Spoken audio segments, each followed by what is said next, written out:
तो दोस्तों हीरो प्रतीक sales limited ने अपने क्वार्टर वन के नंबर को डिस्क्लोज कर दिया है। जी हाँ, क्वार्टर वन का नंबर है क्योंकि हाल ही में कंपनी का आईपीओ आपको आता हुआ देखने को मिला था। तो अभी तक कंपनी ने अपने जून तिमाही के नंबर को डिस्क्लोज नहीं किया, तो कंपनी ने यहाँ पे Q1 के नंबर को डिस्क्लोज किया है। तो चलिए देख लेते हैं क्या है कंपनी के Q1 के नंबर के अंदर। तो देखिए पिछले क्वार्टर में कंपनी डाटा बेसिकली लाख्स में दिया गया है, मैं आपको क्रोस में बता रहा हूँ।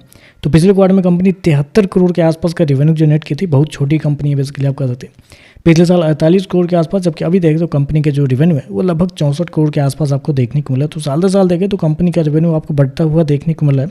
लगभग बोल सकते हैं आप 32% के आसपास का जंप है कंपनी के रेवेन्यू के अंदर साल दर साल। जबकि क्वार्टरली बेस पे जाते हैं तो क्वार्टरली बेस पे कंपनी के रेवेन्यू के अंदर गिरावट आपको देखने को मिली।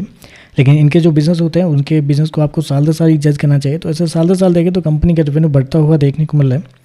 खर्चे की बात कर लेते हैं तो देखिए पिछले क्वार्टर में कंपनी खर्चे लगभग 56 करोड़ के आसपास थे, पिछले साल 34 से 35 करोड़ के आसपास। जबकि अभी देखें तो कंपनी खर्चे लगभग 44 करोड़ आपको जाता हुआ देखने को मिला। तो खर्चे देखें तो खर्चे बहुत ही ज़्यादा आपको देखने को मिले, क्योंकि अगर आप कंपनी का कॉस्ट ऑफ मटेरियल को देखने के लिए जाते हैं तो कंपनी का purchase of stock in trade साल दर साल देखते हैं तो साल दर साल लगभग 80% के आसपास आपको बढ़ता हुआ देखने को मिला है। मतलब आपका रेवेन्यू बढ़ रहा है 32% के आसपास और आपका जो कॉस्ट ऑफ मटेरियल है वो आपका 80% बढ़ता हुआ देखने को मिला है। तो ये थोड़ा सा गलत है, यहाँ पे खर्चे बहुत ही ज़्यादा आपको देखने को मिला है।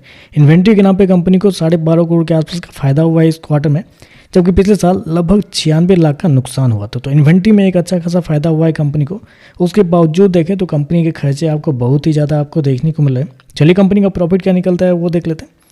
तो देखिए पिछले क्वार्टर की बात करते हैं तो पिछले क्वार्टर में कंपनी का प्रॉफिट लगभग बोल सकते हैं 14.5 करोड़ के आसपास था। पिछले साल भी लगभग 15 करोड़ के आसपास, जबकि अभी देखें तो गिर के 9 करोड़ के आसपास आपको जाता हुआ देखने को मिल रहा है। तो यहाँ पे देखें तो कंपनी का प्रॉफिट आपको साल दर साल क्वार्टर गिरता हुआ देखने को मिला है। उसके पीछे का रीज़न है कंपनी के कुछ एक्सेप्शनल आइटम, क्योंकि इस क्वार्टर में कंपनी को एक्सेप्शनल आइटम के थ्रू लगभग 8 करोड़ के आसपास का नुकसान हुआ है, जिसकी वजह से कंपनी का नेट प्रॉफिट गिरता हुआ देखने को मिला है।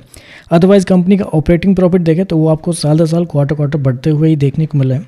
तो ऑपरेटिंग प्रॉफिट बढ़ा है लेकिन नेट प्रॉफिट गिर रहा है, क्योंकि एक्सेप्शनल आइटम में कंपनी को एक अच्छा खासा नुकसान हुआ है इस क्वार्टर में। EPS की बात करते हैं तो देखिए पिछले क्वार्टर में ₹1.18, पिछले साल की बात करते हैं ₹16.5, अभी देखें तो 95 पैसे आपको जाता हुआ देखने को मिला है। तो ओवरऑल देखा जाए तो नंबर कुछ खास नहीं है, नॉर्मल टाइप के नंबर आप कहेंगे, क्योंकि अभी भी शेयर देखें तो अपने IPO प्राइस से ऊपर के लेवल पे ही शेयर आपको ट्रेड करता हुआ देखने को मिला है। तो रेवेन्यू आपको बढ़ रहा है, नेट प्रॉफिट आपको गिर रहा है, ऑपरेटिंग प्रॉफिट बढ़ रहा है। तो नॉर्मल टाइप के नंबर है। बाकी देखते हैं मार्केट इस पर कैसे रिएक्ट करता है। आज के लिए बस इतना है। वीडियो पसंद आए तो लाइक कीजिएगा, साथ में साथ चैनल को सब्सक्राइब जरूर कीजिएगा। धन्यवाद।